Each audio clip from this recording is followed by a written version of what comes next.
یو ملګری دا پوښتنه کړې ده چې مهدي علیه السلام ویلی شي که نه؟ محترمو، علیه السلام د پیغمبر خصوصیت ته. مهدي چونکې دا پیغمبر نه دی، دا یو ولی دی د اولیاء د الله تعالی نه. ښه خبره دا ده چې سړی مهدي علیه السلام ونه وایي، بلکې مهدي رضی الله تعالی عنه وایي. بغیر د انبیاءو نه علیه السلام ویل دا مکروه دی.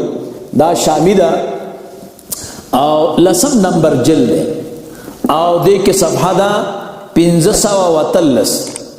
دی وایي واما السلام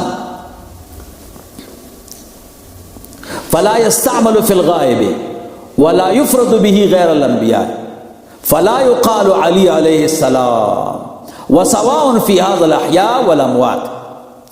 علیہ السلام ویل غیر د انبیاؤنا بل چاته ویل صحیح ندی، چونکہ مہدی رضی اللہ تعالی عنہ پیغمبر نه دی، نو لہذا مہدی علیہ السلام ویل صحیح ندی.